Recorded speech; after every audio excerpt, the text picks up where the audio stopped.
Halo semuanya, perkenalkan nama saya Vincentia Delvi Rafael dari Pendidikan Kimia FKIP UNS kelas B angkatan 2020. Pada hari ini kita akan belajar mengenai cara menentukan periode dan golongan suatu unsur.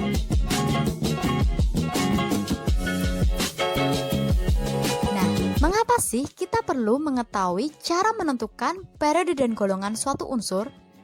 Di alam semesta ini banyak sekali loh ditemukan unsur, baik unsur yang terdapat di alam secara alami maupun unsur buatan manusia.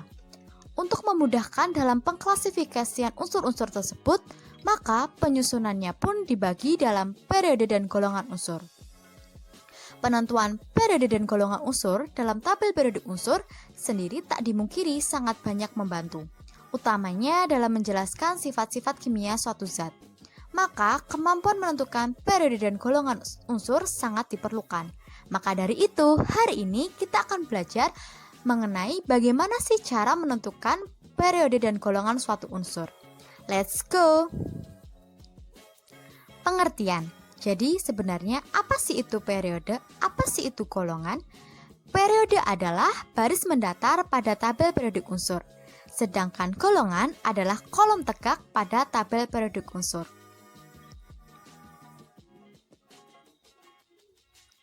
Nah, untuk menentukan periode dan golongan suatu unsur, maka erat hubungannya dengan konfigurasi elektron sesuai dengan asas Aufbau, yaitu dimulai dari 1s, 2s, 2p, 3s, 3p, 4s, 3d, 4p, 5s, 4d, 5p, 6s, 4f, 5d, 6p, 7s, 5f, 6d, dan 7p.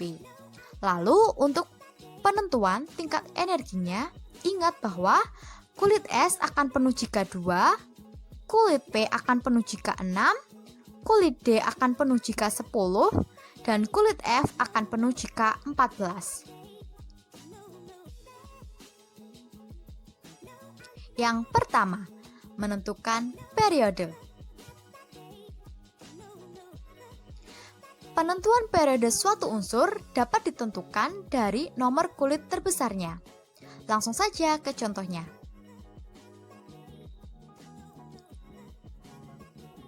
Nah, untuk unsur Be yang mempunyai nomor atom 5, dibuatlah dahulu konfigurasi elektronnya, yaitu 1s2, 2s2, 2p1. Ingat bahwa menentukan periode berdasarkan dari nomor kulit terbesarnya. Nah, di situ ada nomor kulit S yaitu 1 dan 2, dan ada nomor kulit P yaitu 2. Maka nomor kulit pada konfigurasi ini yang terbesar adalah 2. Maka didapatkan bahwa Be berada pada periode 2. Soal selanjutnya. Ada unsur Ni dengan nomor atom 28.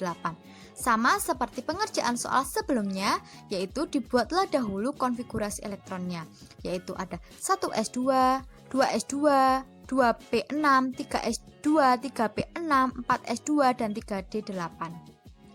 Nah, ingat bahwa menentukan periode berdasarkan dari nomor kulit terbesarnya. Dapat dilihat dari konfigurasi elektron tersebut bahwa nomor kulit terbesar ada di nomor 4. Maka unsur 28Ni berada pada periode 4. Mudah bukan? Yang kedua, menentukan golongan. Nah, golongan pada tabel periodik unsur dibagi menjadi 2, yaitu golongan A atau golongan utama dan golongan B atau golongan transisi.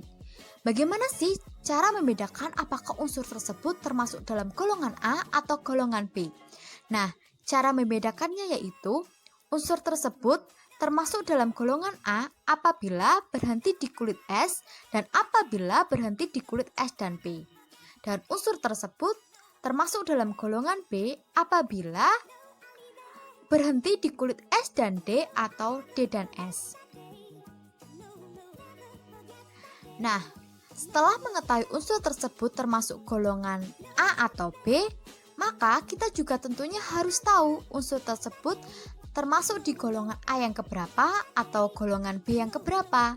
Nah, cara penentuannya yaitu untuk golongan A, kan tadi sudah disebutkan bahwa jika berhenti di kulit S atau S dan P, maka termasuk dalam golongan A.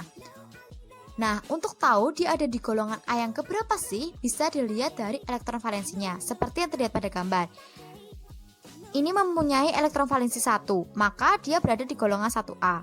Yang kedua ada memiliki elektron valensi 2, maka dia di golongan 2A. Yang ketiga dia memiliki elektron valensi 3, maka dia di golongan 3A. Terus ada yang memiliki elektron valensi 4, maka di golongan 4A. Sampai yang memiliki elektron valensi 8, maka dia ada di golongan 8A. Nah, untuk mengetahui golongan B yang keberapa sama seperti tadi, yaitu sudah dijelaskan bahwa golongan B apabila konfigurasi elektron berhenti di kulit S dan D. Nah, untuk mengetahui golongan B yang keberapa, yaitu sama menggunakan elektron valensi. Yang mempunyai elektron valensi 3, maka dia di golongan 3B. Yang memiliki elektron valensi 4, maka dia di golongan 4B. Yang memiliki elektron valensi 5, maka di golongan 5B. Yang memiliki elektron valensi 6, maka di golongan 6B.